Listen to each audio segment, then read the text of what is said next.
Нур-Престен жаңылыктар түрмөгү саламатсыздарбы. Жай мезгили ысыктан качкан эл тоону көлдү көздөй агылып эс алып жүргөн убагы. Тилекке каршы эс алуу өлүм менен аяктаган учурлар да кездешүүдө. 23-июль күнү саат 16:30 чамасында Чолпон Ата шаарында жайгашкан эс алуучу жайлардын биринде суу оюн-зоок кызматын көрсөткөн моторлуу кайыктын айдоочусу көлдүн үстүндө жүргөн таблетка баллонун сүйрөтүп бара жатып, теплоходко урунганы белгилүү болгон. Натыйжада 3 адам денесине жаракат алып, оор абалда Чолпон Ата шаарынын райондук ооруканасына жеткирилген.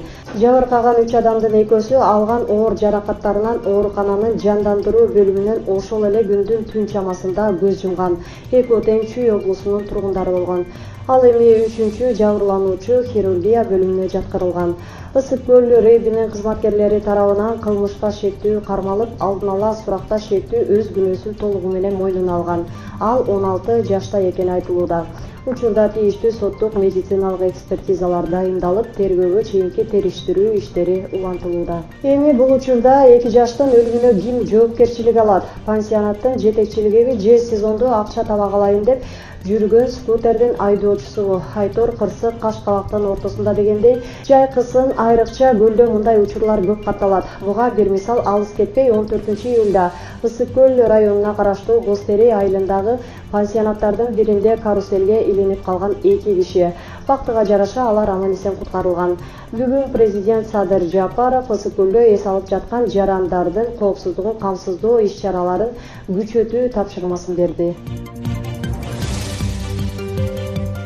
Журналисттик иликтөөнүн негизинде алынган материалдар боюнча 2009-жылы 24 апрелде Ош облусунун Кара Суу шаарынын Ленин көчөсүндөгү тез жардамдын мурдагы эски имараты жана ага караштуу жер тилкеси КСУ ЖЧКсына өткөрүлүп берилген. Бул өткөрүп берүү актысы ошол эле жылы 5 марттагы Ош облустук райондор аралык сотунун чечиминен кийин ишке ашкан. Соттун мындай чечимине 2006-жылы 21 ноябрда Кара Суу шаардык үй-бүлөлүк медицина борбору менен КСУ ЖЧКнын ортосунда түзүлгөн келишим негиз болгон. Бирок эмнегедир бүгүн ошол келишимден дайын жок. Бул келишимди купуя кармап, жашыруунун себеби эмнеде? Дагы бир айта кетүүчү нерсе бул сатуу жана сатып алуу же башкача айтканда алмаштыруу келишиминде одоно мыйзам бузууларга жол берилгендигин байкоого болот. Журналисттик иликтөөбүздүн негизинде ооруканадан алынган материалдарды карай келсек, эски имарат жана жер тилкеси көз карандысыз адистер тарабынан бааланган эмес. 2007 жылдан кийин 2 жолу өкмөттүн токтому менен кайра бааланганына карабай, имарат өткөрүп берүү актысында баштапкы наркы менен коюлган жана бул документте Бакыев ошол кездеги Кара Суу шаарынын үй-бүлөлүк медицина борборунун директору, азыркы саламаттык сактоо министри Гүлнара Баатырованын колу турат. Буга кошумча КСУ ЖЧКсы салып берген жаңы имарат жана жер тилкеси менен бирге эски имараттын наркын аныктоочу салыштыруу документтери да жок. Акырында айтарыбыз 2000-2005 жылдары мыйзамсыз менчикке өтүп кеткен мамлекеттик мүлктөрдү кайра мамлекетке кайтарып жаткан Ош облустук прокуратурасы дагы жогорудагы маселени көз жаздымда калтырып жатканы кызык болууда. Көптөгөн коррупциялык иштердеги ызычуулардан кийин мурунку жетекчиси иштен кеткен Абубакир Изибаев атындагы кыргыз циркинин жаңы директору болуп, 70тен ашкан аксакал Рыскул Боронбаев тайындалды. Ал көп жылдан бери дал ушул тармактын ар кайсы мекемелеринен башы көрүнө калып жүргөн адам жана министрдин кеңешчиси кызматына чейин жеткен. Убагында ошол эле Бекмамбетовдун орун басары болуп жүрүп, бир учурда цирктин директору болуп да иштегени бар. Акыркы жолу Ата Бейит мемориалдык комплексинин директору болуп турган. Эске сала кетсек, 2021 жылы жогорку кеңешке шайлоо убагында цирктин мурдагы директору Фархат Бекмамбетов депутаттыкка ат салышканда, Рыскул Боронбаев кыргыз циркине директор болуп дайындалып, шайлоо бүткөндөн кызматын бошотуп берип, депутат болбой калган Фархат Бекмамбетовдун учурда ачыкталып жаткан бүдөмүк иштерине көз жумуп гана койбостон, ага себепкер болду десек да болот. Андыктан Боронбаев, Рыскул аксакал бул тармактын төбөлдөрүнө жат эмес. Айрыкча мурун кийин директорлору министр менен чогуу иштешип, бир акырдан тиштешип жүргөн эски кызматчы жөнүндө балким реформа жүргүзүү үчүн эмес, көбүрөөк өткөн коррупциялык иштердин былыгын жабууну көздөп коюлган кадр деп ойлогондор дагы жок эмес. Кыйынчылыкты баары көтөрөт. Адамды сынайм десең, ага бийлик бер дептер бир акылман. Буга бир мисал мурдагы жаратылыш ресурстары, экология жана техникалык көзөмөл министри Динара Кутманова өз учурунда кызматка жакшы мүнөздөмө менен келген эле.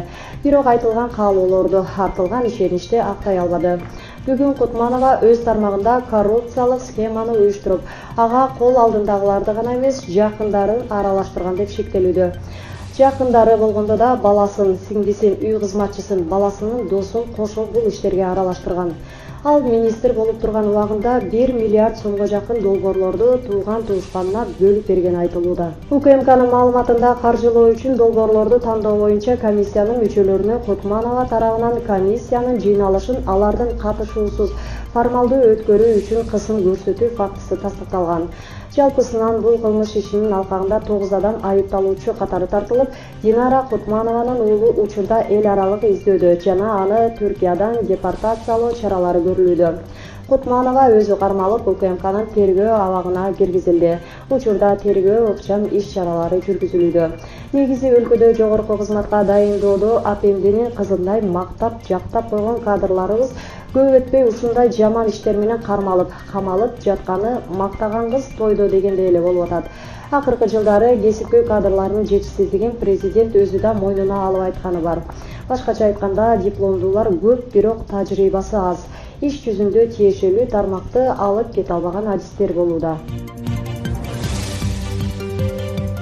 Кыргызстанда бюджеттик каражаттын эсебинен сатып алууларда тендер өткөрүү жокко чыгарылды. Тиешелүү жарлыкка президент Садыр Жапаров 25-июлда кол койду. Мыйзам мамлекеттик сатып алууларды жүзөгө ашырууну өркүндөтүү жана оптималдаштыруу, коррупциялык көрүнүштөрдү жокко чыгаруу максатында иштелип чыккан. Мыйзамда мамлекеттик сатып алуулардын жол-жобосун жөнөкөйлөтүү, ошондой эле тендер түшүнүгүн камтыган бир катар мыйзам актыларына өзгөртүүлөрдү киргизүү каралган. Нурпресстин жаңылыктарын YouTube, Instagram, Telegram, Facebook'tan көрө аласыздар. Нурпресс чындыктын изи менен.